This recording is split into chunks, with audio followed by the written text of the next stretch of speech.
வவுனியா நகரிலிருந்து 18 கிலோமீட்டர் தொலைவில் அமைந்திருக்கின்ற 5 ஏக்கர் 9 பரப்பு நிலப்பரப்பை கொண்ட இந்த மாபெரும் காணி விற்பனைக்குள்ளது. வணக்கம், இது ஐபிசி தமிழின் இன்றைய பிரதான செய்திகள். முதலில் தலைப்புச் செய்திகள். வரவு செலவு திட்டத்தை சீர்குலைக்க முயற்சிக்கும் எதிரணிகள். நாமல் ராஜபக்சவுக்கு பிணை. திகதி குறிக்க தயாராகும் நாட்டின் முக்கிய ஆணையகம். திடீரென தடைப்பட்ட சஜித் ரணில் கூட்டணி பேச்சுவார்த்தை. வாகனம் வாங்க காத்திருப்போருக்கு வெளியான முக்கிய அறிவிப்பு. முன்னாள் அமைச்சருக்கு எதிராக குற்றப்பத்திரிகை தாக்கல். இலங்கையில் அடுத்த கட்ட நகர்விற்கு தயாராகும் IMF. அமெரிக்காவில் ட்ரம்ப் எலான் மஸ்கிற்கு எதிராக வெடித்தது போராட்டம். எதிர்காலத்தில் எரிபொருளுக்கான வரி குறைக்கப்படும், அமைச்சர் உறுதி. இலங்கையை வடகொரியாவாக மாற்ற முயலும் அனுர எழுந்துள்ள கடும் குற்றச்சாட்டு.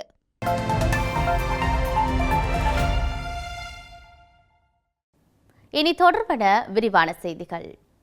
ஜனாதிபதி அருண்குமார திசாநாயக்க சமர்ப்பித்த வரவு செலவு திட்டத்தை எதிர்க்கட்சிகள் சீர்குலைக்க முயற்சிப்பதாக ஆளும் தரப்பு குற்றம் சுமத்தியுள்ளது.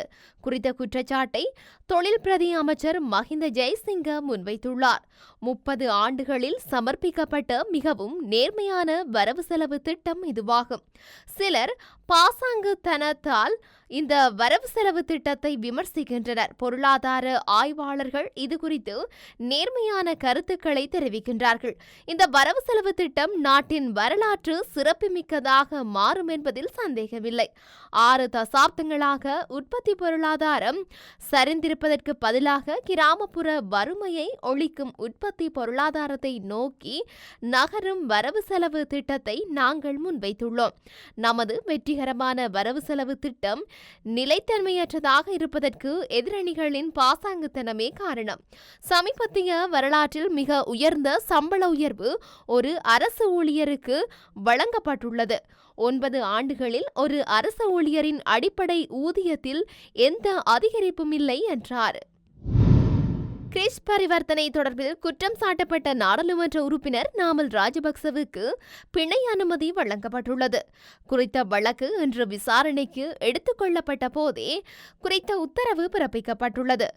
கிறிஸ் பரிவர்த்தனையில் 70 மில்லியன் ரூபாய் குற்றவியல் முறைகேடு செய்ததற்காக நாடாளுமன்ற உறுப்பினர் நாமல் ராஜபக்ச மீது வழக்கு தாக்கல் செய்யப்பட்டிருந்தது. இந்த நிலையில் இது தொடர்பான வழக்கின் குற்றப்பத்திரிகையை கொழும்பு மேல் நீதிமன்றம் கையளித்துள்ளது. சட்டமா அதிபரால் தாக்கல் செய்யப்பட்ட குறித்த குற்றப்பத்திரிகை இன்று கொழும்பு மேல் நீதிமன்ற நீதிபதி மஞ்சுள திலகரத்ன முன்னிலையில் கையளிக்கப்பட்டுள்ளது. இதன் பின்னர் மேல் நீதிமன்ற நீதிபதி பிரதிவாதியான நாமல் ராஜபக்சவை பிணையில் செல்ல உத்தரவிட்டமையும் குறிப்பிடத்தக்கது.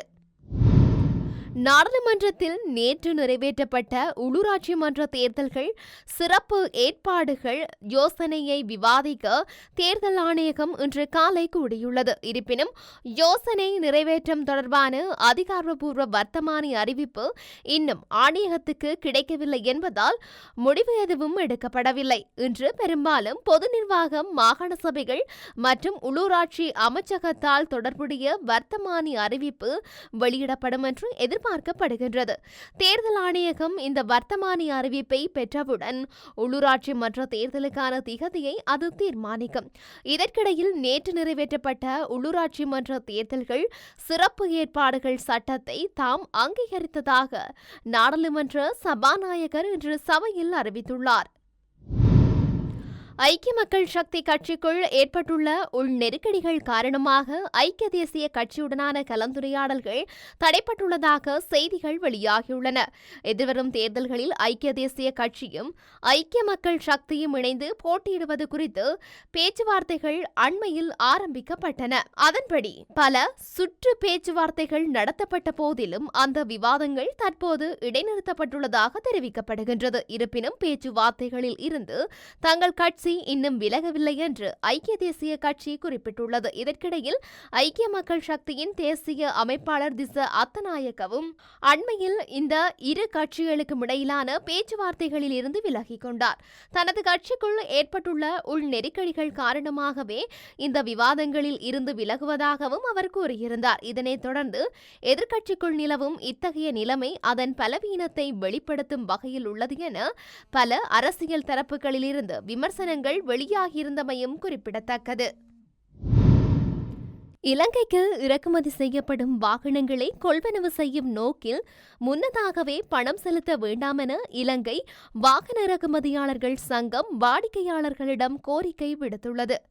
அத்துடன் இறக்குமதி செய்யப்படும் வாகனங்கள் இலங்கை வந்தபின் வாகனங்களை கொள்வனவு செய்யுமாறு இலங்கை வாகன இறக்குமதியாளர்கள் சங்கம் தெரிவித்துள்ளது. வாகனங்களுடன் இலங்கைக்கு வரும் முதலாவது கப்பல் பிப்ரவரி 13 ஜப்பானிலிருந்து புறப்பட்டுள்ள நிலையில் விரைவில் ஹம்பாந்தோட்டை துறைமுகத்தை வந்தடையும். வாகனங்களை இறக்குமதி செய்யும் போது ஜப்பானிய வங்கிகள் இலங்கை வங்கிகளின் கடனுதவி கடிதங்களை ஏற்றுக்கொள்வதில்லை என்ற வதந்திகளில் உண்மையில்லை. கடந்த அரசாங்கத்தின் போது ஏற்பட்ட பிரச்சினைகளாலும் அப்போதைய அரசாங்கத்தின் தலையீட்டினால் கடன் பத்திரங்கள் ரத்து செய்யப்பட்டதாலும் வாகன இறக்குமதியில் சில சிக்கல்கள் ஏற்பட்டன. ஆனால் தற்போது அந்த பிரச்சினைகளை தீர்க்கும் நிலைக்கு வந்துள்ளோம். இதன்படி கடன் கடிதங்களை ஏற்றுக்கொள்வது தொடர்பான 90% பிரச்சினைகள் தீர்க்கப்பட்டுள்ளன. வாகனங்களின் இறக்குமதி வெற்றிகரமாக தொடங்கியுள்ளது. இதனால் எந்த பிரச்சனையும் இல்லை. வாடிக்கையாளர்கள் ஜப்பான், ஐரோப்பா, தாய்லாந்து மற்றும் துபாய் போன்ற நாடுகளிலிருந்து வாகனங்களை வாங்க முடியும் என அவர் தெரிவித்துள்ளார். முன்னாள் அமைச்சர் பிரியங்க ஜெயரத்னவுக்கு எதிரான குற்றப்பத்திரிகைகள் கொழும்பு மேல் நீதிமன்றத்தில் தாக்கல் செய்யப்பட்டுள்ளதாக தகவல்கள் வெளியாகியுள்ளது. குறித்த அமைச்சர் சிவில் விமான போக்குவரத்து அமைச்சராக இருந்த காலத்தில் குற்றம் புரிந்ததாக குற்றம் சுமத்தப்பட்டிருந்தது. அதன்படி சிலாபம் பகுதியில் உள்ள ஒரு வங்கி கணக்கிற்கு 4,94,000 ரூபாவை மாற்றுமாறு அதிகார சபை அதிகாரிகளை தூண்டி ஊழல் குற்றத்தை செய்ததாக அவர் மீது குற்றச்சாட்டுகள் முன்வைக்கப்பட்டன. இந்த நிலையில் லஞ்ச ஊழல் ஆணைக்குழுவினால் தாக்கல் செய்யப்பட்ட குற்றப்பத்திரிகைகள் இன்று கொழும்பு மேல் நீதிமன்ற நீதிபதி மஞ்சுள திரகரத்ன முன்னிலையில் ஒப்படைக்கப்பட்டன. இதனைத் தொடர்ந்து முன்னாள் அமைச்சர் தலா 5 லட்சம் ரூபாய் பெறுமதியுள்ள 2 சரீர பிணையில் விடுவிக்க நீதிபதி உத்தரவிட்டமையும் இங்கு குறிப்பிடத்தக்கது. சர்வதேச நாணய நிதியத்தின் நிர்வாக குழு கூட்டம் நடைபெற உள்ளதாக தகவல்கள் தெரிவிக்கின்றன. இலங்கையின் விரிவாக்கப்பட்ட நிதி வசதி திட்டத்தின் 3வது மதிப்பீட்டை மதிப்பாய்வு செய்து அங்கீகரிக்க குறித்த கூட்டம் கூடவுள்ளது. இதன்படி சர்வதேச நாணய நிதியத்தின் நிர்வாக குழு கூட்டமானது பிப்ரவரி 28 கூடும் என கூறப்படுகின்றது. நவம்பர் 23, 2024 அன்று குறித்த ஊழியர்களுக்கும் இலங்கை அதிகாரிகளுக்கும் இடையே 3வது மதிப்பாய்வு குறித்த ஒப்பந்தம் எட்டப்பட்டது. இந்த நிலையில் குறித்த நிர்வாக குழுவின் ஒப்புதலின் அடிப்படையில் இலங்கை சுமார் $333 மில்லியன் நிதியுதவியை பெறும் என தெரிவிக்கப்படுகின்றது. அமெரிக்க ஜனாதிபதியாக டொனால்ட் ட்ரம்ப் பதவியேற்று 1 மாதமாகும் நிலையில் அவருக்கு எதிராக வாஷிங்டனில் நேற்றைய தினம் திங்கட்கிழமை பாரிய அளவில் போராட்டம் ஒன்று முன்னெடுக்கப்பட்டது. அரசு நிறுவனங்களில் பெருமளவில் ஆட்குறைப்பு செய்வதற்கான அவரது நிர்வாகத்தின் முயற்சிகள் மற்றும் ஆவணமற்ற குடியேறிகளை நாடு கடத்துவது உள்ளிட்ட கொள்கைகளை எதிர்த்து திங்களன்று வாஷிங்டனிலும் அமெரிக்கா முழுவதும் ஆயிரக்கணக்கானோர் இந்த பேரணியை நடத்தினர். மேலும் அரசு துறைகளில் தொழிலதிபர் எலான் மஸ்குக்கு அளிக்கப்படும் முக்கியத்துவத்தை கண்டித்தும் போராட்டக்காரர்கள் முழக்கங்களை எழுப்பினர். அமெரிக்காவில் ஆண்டுதோறும் பிப்ரவரி 17 ஜனாதிபதி நாள் அனுசரிக்கப்படும். இந்த நிலையில் 50,501 என்ற இயக்கத்தை சேர்ந்தவர்கள் ஜனாதிபதி நாளில் அரசர் வேண்டாம் என்ற பதாதைகளுடன் நாடு முழுவதும் நேற்று போராட்டம் நடத்தினர். வாஷிங்டனில் உள்ள நாடாளுமன்ற கட்டடத்துக்கு வெளியே நூற்றுக்கணக்கான போராட்டக்காரர்கள் கடும் பனிப்பொழிவுக்கு மத்தியில் ட்ரம்புக்கு எதிராக முழக்கங்களை எழுப்பினர். அதேபோல புளோரிடா மற்றும் கலிபோர்னியா மாகாணங்களிலும் போராட்டம் நடைபெற்றது. பிறப்பால் குடியுரிமை தடை சட்டம் போன்ற ட்ரம்பின் அதிரடி உத்தரவுகளுக்கு எதிராகவும் அரசு செயல்திறன் துறையில் எலான் மஸ்குக்கு முக்கியத்துவம் அளிப்பதை எதிர்த்தும் போராட்டக்காரர்கள் முழக்கமிட்டனர். பாஸ்டன் நகரில் பனிப்பொழிவுக்கு மத்தியில் பேரணியாக சென்றவர்கள் எலான் மஸ்கை உடனடியாக அரசு துறையிலிருந்து வெளியேற வேண்டும் என தெரிவித்தனர். இதேபோன்ற போராட்டத்தை கடந்த 2 வாரங்களுக்கு முன்னதாக பிப்ரவரி 5 50,501 இயக்கத்தினர் நடத்தினர். இந்த நிலையில் அரசு செயல்திறன் துறைக்கான ஜனாதிபதியின் ஆலோசகராக மட்டுமே எலான் மஸ்க் செயல்படுத்தப்படுவதாகவும் அவருக்கு முடிவெடுக்கும் அதிகாரம் கொடுக்கப்படவில்லை என்றும் வெள்ளை மாளிகை தரப்பில் நீதிமன்றில் தொடரப்பட்ட வழக்கு ஒன்றில் திங்கட்கிழமை விளக்கம் அளிக்கப்பட்டுள்ளது. எதிர்காலத்தில் எரிபொருளுக்கான வரி குறைக்கப்படும் என அமைச்சரவை பேச்சாளர் அமைச்சர் நலிந்த ஜெயதிச தெரிவித்துள்ளார். நாடாளுமன்றத்தில் இன்றைய அமர்வின் போது நாடாளுமன்ற உறுப்பினர் தயாசிறி ஜெயசேகரவினால் எழுப்பப்பட்ட கேள்விக்கு பதிலளிக்கையிலேயே அவர் இதனை குறிப்பிட்டுள்ளார். உரிய முறையில் வரி குறைப்பை மேற்கொள்வதற்கான நடவடிக்கை எடுக்கப்பட்டு வருகின்றது. தற்போது வழங்கப்படக்கூடிய அனைத்து சலுகைகளும் வழங்கப்பட்டுள்ளன. புதிதாக எந்தவொரு வரியும் விதிக்கப்படவில்லை என குறிப்பிட்டுள்ளார். அரசாங்கத்தால் மக்களின் ஜனநாயக உரிமைகளை ஒழித்து தற்போதைய ஜனாதிபதி இந்த நாட்டை வடகொரியாவாக மாற்ற தயாராகி வருவதாக மக்கள் மத்தியில் சந்தேகம் எழுந்துள்ளதாக ஸ்ரீலங்கா பொதுஜன பெரமுனவின் பொதுச் செயலாளர் சாகர காரியவசம் தெரிவித்துள்ளார்.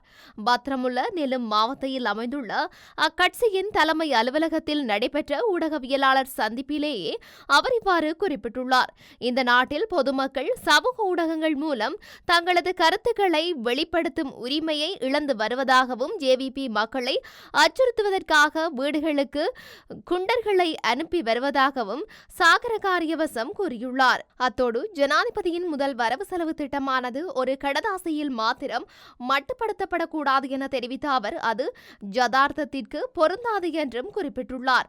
அந்நிய செலாவணியை ஈட்டுவதற்கு நாட்டிற்கு புதிய முதலீடுகள் தேவை என்றும் அரசாங்கம் ஏற்கனவே உள்ள முதலீடுகளை பாதுகாக்க முயற்சிக்கவில்லை எனவும் சாகர காரியவசம் தெரிவித்துள்ளார். இதேவேளை அரசு சேவையில் உள்ள மூத்த அதிகாரிகளை நிலுவை பதவிகளுக்கு மாற்றுவதன் மூலமும் இளைய அதிகாரிகளை உயர் பதவிகளுக்கு நியமிப்பதன் மூலமும் அரசு சேவையை முழுமையாக அரசியல் மயமாக்க தற்போதைய அரசாங்கம் செயல்பட்டு வருவதாகவும் சுட்டிக்காட்டியுள்ளார். தற்போதைய அரசாங்கம் ஆட்சிக்கு வந்த பிறகு செய்த முதல் காரியம் அதன் தேர்தல் மேடையில் இருந்த ஓய்வு பெற்ற காவல்துறை அதிகாரிகளை அரசாங்கத்தின் பாதுகாப்பு படைகளில் உயர் பதவிகளுக்கு நியமித்ததே ஆகும் என்றும் அவர் கூறியுள்ளார். அத்தோடு அவர்கள் சட்டமா அதிபரை அச்சுறுத்தி தங்கள் சொந்த நோக்கங்களுக்காக அவரை பயன்படுத்த முயற்சிப்பதாகவும் சட்டமா அதிபரின் அதிகாரத்தை அகற்றி ஒரு வழக்கறிஞர் அலுவலகத்தை நிறுவ முயற்சிப்பதாகவும் சாகர காரியவசம் குறிப்பிட்டிருக்கின்றார். மேலும் ஜனாதிபதியின் தேர்தல் வாக்குறுதிகள் எதுவும் இன்று நிறைவேற்றப்படாத சூழ்நிலை உருவாகியுள்ளதாகவும் அவர் மேலும் குறிப்பிட்டுள்ளார். இத்துடன் இன்றைய பிரதான செய்திகள் நிறைவடைகின்றன. தொடர்ந்தும் செய்திகளை அறிந்து கொள்ள IBC தமிழ் நியூஸ் என்ற மது யூடியூப் பக்கத்தினூடாக இணைந்திருங்கள். வணக்கம்.